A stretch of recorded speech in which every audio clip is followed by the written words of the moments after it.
General students, hope you all are fine. Welcome back to your food production class. So students, हमने अपनी previous class में पढ़ा था कि heat का effect carbohydrates, proteins, fats, minerals, vitamins के ऊपर क्या पड़ता है. So we have read about the effect of heat on the components of food. Now in today's class, I'm going to teach you about the different methods of cooking. So that is your chapter number 2, methods of cooking. Methods of cooking has been divided into 3 parts: moist method cooking, medium of fats, and dry method of cooking. Moist method of cooking means कि आप किसी liquid के साथ खाने को पकाते हैं. So there are the different forms, that is blanching, poaching, steaming, boiling, braising, stewing, simmering. तो आप एक समझ गए कि that these are the moist method of cooking. इसमें खाने के साथ कहीं ना कहीं हमारे पास लिक्विड का यूज रहेगा. खाना उबलेगा, धीमे धीमे उबल करके पक रहा है, एक मीडियम फ्लेम पे पक रहा है. यहाँ पर जैसे ये स्टूइंग है, there is a 2 different methods of cooking in it applied. Now the medium of fats. Medium of fats का मतलब हम खाने को कुक करते हैं फैट के साथ, यानी फैट की मदद से. That is saute, deep fry, shallow fry. The third one is dry method of cooking. That is dry. So यहाँ पर क्या है, baking. आप baking products से already aware हैं. आप bread, pizza ये सब चीजें खाते हैं. So that is the baking. Barbecue, broiling, grilling, griddling, and roasting. So let's see the slides in which I have explained each term. So for seeing this, let's see the slide. Students, right now I have told you the different methods of cooking. लेकिन methods of cooking से पहले कि हमारा जो heat transfer हो रहा है हमारे खाने को पकाने के लिए, वो किन के थ्रू होता है, तो सबसे पहले हम वो देख लेते हैं. Heat transfers. So the all methods of cooking require any one or more of the following principles. Radiation, that is heat passes through directly on the object. जो हम पका रहे हैं, कुक कर रहे हैं, उसी के ऊपर डायरेक्ट हीट पड़ रही है, जैसे कि ग्रिलिंग. सेकेंड इज कंडक्शन, जैसे कि this is the process of using metal like pans. इसमें हम बर्तनों का इस्तेमाल करते हैं. आप चाय बनाना देख लीजिए, आप पानी डालिए और उसे गैस पे चढ़ाइए, तो पहले हीट कहाँ ट्रांसफ़र हो रही है, पैन में, फिर पैन से वो बॉईल करने लगता है. So that is we were using an stainless steel vessel. Then convection, when the heat this is the process this process is the movement of the heated particle of a gas or a liquid. On heating, the particle expand, becomes less dense and rise. The cooler particle take their place. यानी कि जब नीचे से गर्म होता जाता है, आप जानते हैं ने पैन रखा, गर्म होने लग रहा है, तो नीचे से वो चीज़ ऊपर आने लगती है और ऊपर से जो ठंडी चीज़ है वो नीचे जाने लगती है. तो that is the cooking by convection. Now induction. So you all were now aware of the induction stoves. That उसके ऊपर इंडक्शन प्लेट के ऊपर that is an electromagnetic waves के थ्रू वहाँ पर खाना कुक होता है. Now let's see the different methods of cooking. So as I have told you earlier also, the cooking method are divided into 3 categories: moist heat, dry heat, and the medium of fat. So the moist heat method, in this method the heat is conducted to the food product by water or by steam. या तो हम पानी का इस्तेमाल कर रहे हैं, पानी तो दोनों, स्टीम करेंगे तो भी, या तो डायरेक्ट पानी में या किस लिक्विड में डाल करके उसे हम कुक कर रहे हैं, या फिर उसके ऊपर कोई चीज़ रख दे रहे हैं जिससे उस पानी की भाप से यानी स्टीम से हमारा खाना कुक हो रहा है. Second is dry method. In this method the heat is conducted without moisture either by using any of the following. यानी कि इसमें हम कोई मॉइस्चर नहीं ले रहे हैं, ड्राई हीट से कुक कर रहे हैं. जैसे कि हॉट एयर का एग्जांपल आप ले लीजिए, ओवन, हॉट मेटल यानी ग्रिलिंग, रेडिएशन यानी माइक्रोवेव, इनमें से इनका यूज़ करके हम उसे पका रहे हैं, अपने खाने को कुक कर रहे हैं. Then the third is medium of fat. So as I have already told you, in this method the heat is conducted with the help of fat. तो इसके भी different methods हैं, जैसे shallow fry, deep frying. अब हम इनके बारे में डिटेल में जानते हैं. Like moist method of cooking, इसके 7 पार्ट्स हैं मॉइस्ट मेथड के। इन एवरी पार्ट का काम उबाल करके पकाना या भाप में पकाना है। तो सबसे पहले हम देखते हैं बॉइलिंग यानी कि उबालना। when the liquid is bubbling rapidly and when the water boil at 100 degree Celsius, that is 212 degree Fahrenheit at sea level, it is known as boiling।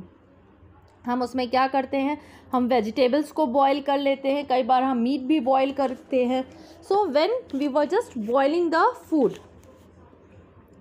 Second is simmering. So इसमें भी उबाल करके ही पकाने वाला काम होता है, but the temperature is little bit लो। यहाँ पर जैसे कि स्टॉक बनाते हैं हम, चाहे वेजिटेबल हो या नॉनवेज में फ़िश हो, मीट हो, उनके स्टॉक बनाते हैं। तो क्या करते हैं हम, लिक्विड में उस सब्जियों को या उस चीज़ को whatever we were going to cook, उसको उस टेम्परेचर में डाल करके उसे पकने देते हैं। सो उबाल करके पकाना बोलते हैं simmering. when the liquid is bubbling gently with a temperature of about 85 degree Celsius to 96 degree Celsius। तो स्टॉक बनाना हो गया जैसे। अब हम बात करते हैं पोचिंग। यहाँ पे पोचिंग का मतलब है खौलते पानी में पकाना। जैसे कि हम अंडे को पानी जब खौलने लगता है और तोड़ करके उस पानी में डाल देते हैं, तो वो उबलते पानी में जो उसका बाहर का वाइट वाला हिस्सा होता है वो कुक हो जाता है और अंदर येलो वाला वैसे ही रह जाता है। So that is known as poaching. when the liquid is usually in a small quantity and the temperature is about 71 degrees Celsius to 82 degrees Celsius and the liquid is not actually bubbling, it is called poaching। तो इसमें poaching of fish है, eggs है, तो mostly people eat egg in poaching when we were just avoiding fat। now the next one is stewing। so stewing में खाने को धीरे धीरे उबाल करके पकाना। हम जो भी चीज़ हम बना रहे हैं उसे हम धीरे धीरे उबलने देते हैं, धीरे धीरे उसमें ही पकने देते हैं। So this is a process in which the food particles are surrounded by liquid and it is cooked in a slow heat for a long time. जैसे मैंने बताया धीरे धीरे उबाल करके पकाना, यानी धीमी आंच पर यह पकता रहता है लिक्विड में। It is usually served along with liquids which was used for stewing। so अब हम लोग के यहाँ जैसे इंडियंस हैं, तो हम लोग जो भी वेजिटेबल बना रहे होते हैं, जो हमारी ग्रेवी होती है उसमें सब्जियाँ धीरे धीरे पकती रहती हैं। So that is also a way. Now blanching. बेटा ब्लांचिंग का मतलब होता है चीज़ को हल्का सा उबाल लेना, बस हल्का।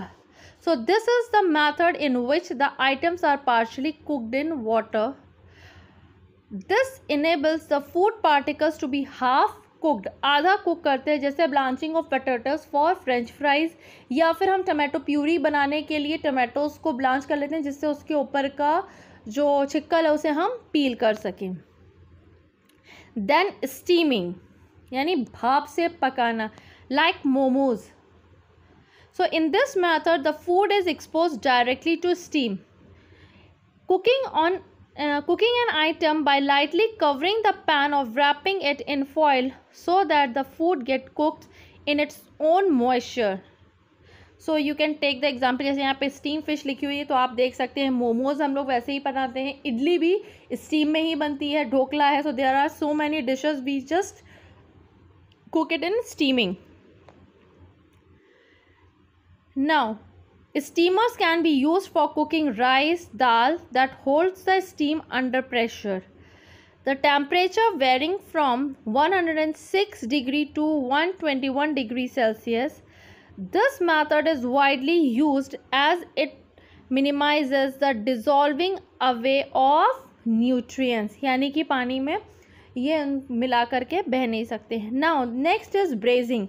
so braising is a two method of cooking। यानी कि पहले हम पॉट में या पैन में उसे रोस्ट कर लेंगे उस चीज़ को, फिर हम उसे स्टीमिंग करेंगे यानी कि धीरे धीरे उबाल करके पकाएंगे। तो ब्रेजिंग में हम दो मेथड यूज़ करते हैं। पहले चीज़ को हम क्या करते हैं, रोस्ट कर लेते हैं या फ्राई कर लेते हैं, फिर उसके बाद उसे हम लिक्विड के साथ पकाते हैं। So this is a combination of two method, steaming and pot roasting. The food particles is browned in fat and then placed in a small amount of liquid and the liquid is served along with the meat. Example, Irish stew. So there are the different dishes in our country also. So I am just take any of the vegetable if you are cooking. तो mummy कभी कभी गोभी की सब्जी, गोभी आलू, गोभी मटर बना रही हैं तो वो क्या करती हैं, गोभी को हल्का सा फ्राई कर लेती हैं, कुक कर लेती हैं, ब्राउन कर लेंगी, फिर उसके बाद जो भी ग्रेवी बनाई है उसमें उसको धीरे धीरे पकने देती हैं. So that is braising. Now let's see the dry method of cooking. Now dry method में हमारे पास आती है roasting. When the food is surrounded by dry hot air usually in the oven और over open fire, it is known as roasting. या तो हम oven में करते हैं या ओपन फायर जैसे आग जला लेते हैं उसके ऊपर रोस्टिंग कर रहे हैं. So that is called roasting. So the meat is usually cooked under uncovered. So जैसे कि जो भी चीज़ हम पका रहे हैं उसको किसी चीज़ से कवर नहीं करते, नीचे से जैसे आग जला दी और ऊपर से उसे हम भूंज रहे हैं. So that is known as roasting.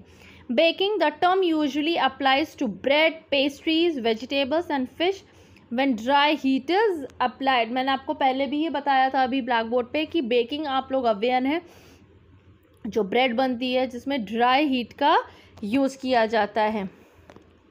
Barbecue, you all have seen this. In this method, dry heat is created by burning hardwood or hot coal, यानी कि कोयले को जला करके या लकड़ी को जला करके जो आग तैयार होती है उसके ऊपर हम इसे सेकते हैं. बट ये जो होती है सिर्फ तब होती है, ना ही आग बहुत फ्लेम जल रही होती है, ना ही बहुत स्लो होती है, मतलब एक मीडियम टेम्परेचर पे उसी के ऊपर रख करके हम इसे पकाते हैं. So that is having a just smoky taste also. The flavour of the coal is imparted to the meat that is used. So that gives a smoky flavour. बहुत अच्छा लगता है. हम लोग बहुत सारी चीज़ इसमें देखते हैं. अब तो बारबेक्यू नेशन आप जानते हैं, तो देयर इज़ अ रेस्टोरेंट, बहुत सारे रेस्टोरेंट्स इन सब चीज़ों को अब आगे ला करके कर रहे हैं. Now broiling. In this method the food is cooked over dry heat. Example, broiling of spices for Indian masalas, broiling of chicken etcetera. अभी मैं ब्रोलिंग का मतलब आपको बता दे रही हूँ. एक नॉर्मल जैसे हम लोग के यहाँ सूखे मसाले जब पीसे जाते हैं तो उनको हल्का सा कढ़ाई में सूखा भूंज लिया जाता है. यस, जिससे कि वो अच्छी तरीके से ग्राइंड हो जाएंगे. मसाला भूंज करके आप पीस करके किसी चीज़ में डाल लें तो उसकी स्मेल भी बहुत अच्छी आती है. Grilling, this is also a one method. This is done on an open grooved grilled over heat source which may be from charcoal, an electric element or a gas heated element. Example, grilled chicken. So these are the different forms. हर चीज़ है dry heat से ही हो रहा है.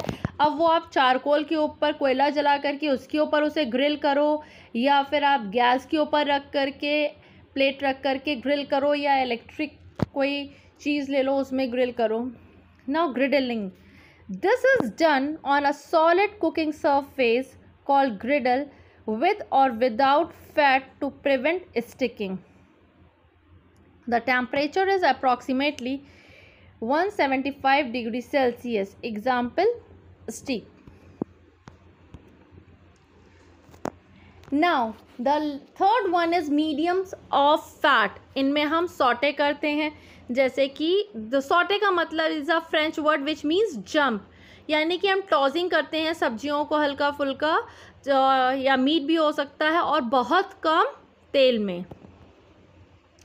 फिर deep frying, मतलब कि काफ़ी ज़्यादा क्वांटिटी में हम ऑयल को गरम करते हैं जिसमें हम जो भी चीज़ डालें वो उसके अंदर डूब जाए और वो फ्राई करके हम उसे निकाल लें. इसका temperature, approximate temperature for fry is 175 degrees Celsius to 190 degrees Celsius. Oil used for frying should be protected from high temperature oxygen by covering the oil, moisture, salt and the food particles. The oil should be replaced by 15 to 20% to extend frying shelf life. Shallow fry, यानी कि हम pan वगैरह में थोड़ा सा तेल डाल करके वहाँ पर फ्राई करते हैं. हम डीप फ्राई नहीं करते हैं, बट यहाँ पर भी हम इसे शैलो फ्राई करते हैं. तो यहाँ पे क्या कर रहे हैं, using a less amount of fat for frying the food particles is known as shallow fry. So this method however absorb more fat than deep fry. ये डीप फ्राई से ज़्यादा, जैसे कि हम लोग डीप फ्राई करके पूड़ी बनाते हैं और आप शैलो फ्राइंग में देख लीजिए पराठा बनाना, ठीक है। तो these are the examples. So class, I think your topic is clear to all of you. The three methods of cooking: moist method of cooking, medium of fat, and dry method of cooking. So thank you class. Stay home, stay safe.